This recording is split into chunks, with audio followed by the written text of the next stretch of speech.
income protection, debt freedom, lifelong financial security, those are all wrapped up in what that wheel represents, the different components that make up financial planning.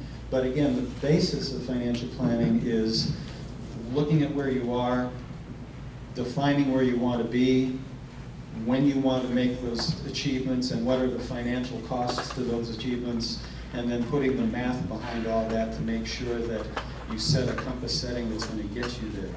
And things can change, things can be flexible, but at least you know you're traveling toward a direction that is going to not leave you high and dry in a completely different place than you expected to be. So this is a housing agency. This is all about home ownership.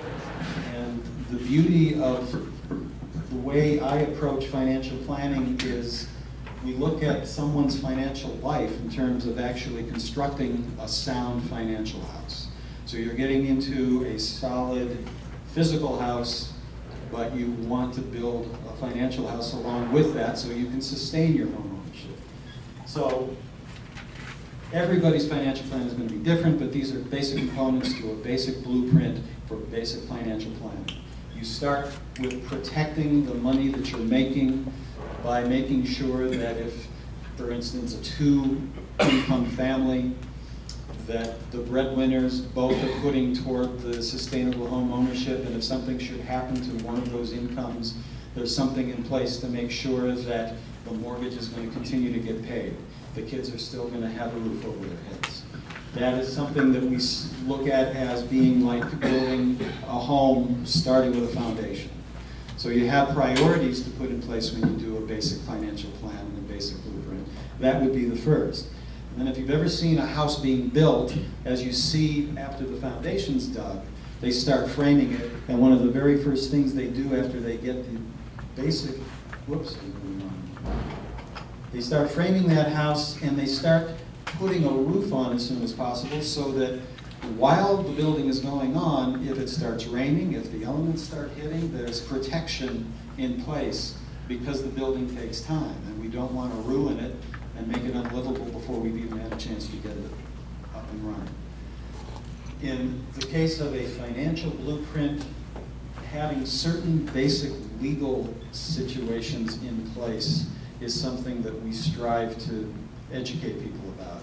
A lot of people are out there doing a lot of things, bringing up kids, maintaining their financial lives, but they are exposed to the potential for disasters legally if they don't have certain things that are in place to make sure, again, if something incapacitates someone with authority, someone else maybe can take over that authority because they have the legal authority to do that.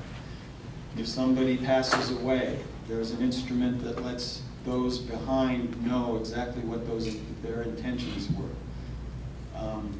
Wills, trusts, durable powers of attorney, advance directives, so that if somebody ends up in a situation they can't make a medical decision for themselves, there's something that authorizes someone else to do it for them. Those seem like they may be outside of financial things, but they actually are very integral to solid financial planning. So once we get protection in place from the bottom and the top, financial planning starts to look at building sustainable, actually building wealth, building what is going to be eventually that nest egg that's going to be there when the day comes that you can't work for a living any longer and you have something besides possibly, hopefully you do have some Social Security. Maybe the company you work for is still offering pensions. Those things are getting more and more going the way of the dinosaur. So we start looking at, like the lady said, building savings and making sure that things are set up for the future.